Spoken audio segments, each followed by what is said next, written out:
আমি একদিন ন্যাশনাল লেভেলে খেলব। হ্যালো গাইস, কি অবস্থা সবার? ওয়েলকাম টু সারাস শান্ত। আমি আছি আপনাদের সঙ্গে সারাস, আবার আমিই শান্ত। শাকিব খান বাংলার সুপারস্টার। তিনি তার ক্যারিয়ারে অনেক সিনেমা করছে, অনেক। হিসাব করতে গেলে তার সংখ্যা সেঞ্চুরি ছাড়িয়ে যেতে পারে। আমার সঠিক সংখ্যা জানা নাই, তাই শিওর হয়ে কিছু বলতে পারতেছি না। তো যাই হোক, এই এতগুলো সিনেমার মধ্য থেকে IMDb রেটিং দেখে হিট 10টি সিনেমার তথ্য দেব আপনাদের। তো কথা না বাড়িয়ে ভিডিও শুরু করা যাক। তার আগে আমার চ্যানেলে যারা নতুন আছেন তাদেরকে বলছি অবশ্যই চ্যানেলটি সাবস্ক্রাইব করে রাখুন। So let's start the video.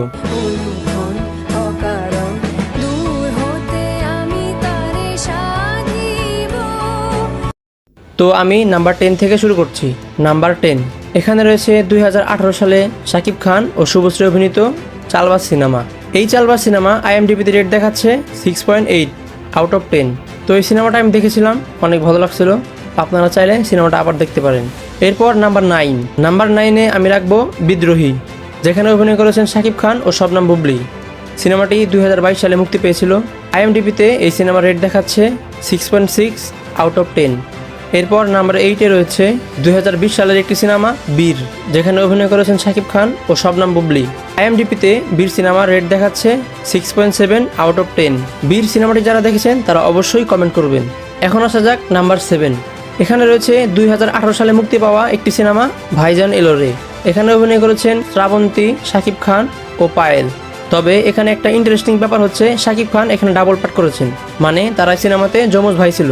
সিনেমাটি আমি তখন দেখছিলাম এবং অনেক এনজয় করছিলাম।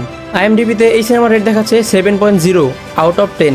এরপর নাম্বার 6, নাম্বার 6-এ রয়েছে 2016 সালের একটি সিনেমা, যেটি ছিল শাকিব খানের ইন্ডিয়াতে প্রথম সিনেমা। বুঝতেই পারছেন আমি কোন সিনেমার কথা বলছি। হ্যাঁ, শিকারি। শিকারি সিনেমায় অভিনয় করেছেন শাকিব খান ও শ্রাবন্তী। সিনেমাটি তখন কিন্তু দুই বাংলায় ব্যাপক সাড়া ফেলছিল। IMDbতে এই শিকারি সিনেমার রেট দেখাচ্ছে 7.0 আউট অফ 10। সিনেমাটি যারা ওই সময় দেখেছিলেন তারা অবশ্যই কমেন্টে জানিয়ে যাবেন। এরপরেই নাম্বার 5, নাম্বার 5-এ রয়েছে 2017 সালে মুক্তি পাওয়া শাকিব খানের দ্বিতীয় ইন্ডিয়ান সিনেমা নবাব, যেখানে অভিনয় করেছেন শাকিব খান ও শুভশ্রী। ওই সময়ে এই সিনেমার থেকে এই সিনেমার গানগুলো বেশি হিট করছিল। আমার মনে আছে সেই ঈদে পুরো দেশে এই সিনেমার গানই বেজেছে। নবাব সিনেমার রেট IMDbতে দেখাচ্ছে 7.5 আউট অফ 10। রেট দেখে বুঝতেই পারছেন সিনেমাটা কত ভালো। নবাব সিনেমা হিট হওয়ার পিছনে অন্যতম একটি কারণ শুভশ্রী, কারণ শুভশ্রীর সাথে শাকিব খানের এটাই ছিল প্রথম সিনেমা। আর ওই সময়ে শুভশ্রী তুমুল জনপ্রিয় ছিল। যারা এই নবাব সিনেমাটি দেখেননি তারা অবশ্যই দেখতে পারেন। এখন আসি নাম্বার 4-এ। নাম্বার 4-এ আমি রেখেছি 2023 সালে মুক্তি পাওয়া শাকিব খান ও শবনম বুবলি অভিনীত লিডার আমি বাংলাদেশ। সিনেমাটা ভালো হিট করেছে। IMDbতে রেট দেখাচ্ছে 7.8 আউট অফ 10। এই সিনেমাটা কালেকশনের দিক থেকেও টপ 5-এ থাকবে। আফসোস, এই সিনেমাটা আমি এখনও দেখতে পারি নাই। যারা যারা আমার মতো এই সিনেমাটা দেখেন নাই তারা অবশ্যই কমেন্টে জানিয়ে যাবেন। এইবার আসা যাক টপ 3-তে। সেরা 10টি সিনেমার 7টি আমি বলে দিয়েছি, আর বাকি আছে 3টি সিনেমা। এই 3টি সিনেমা জানতে হলে আপনাকে দেখতে হবে এই ভিডিওর নেক্সট পার্ট।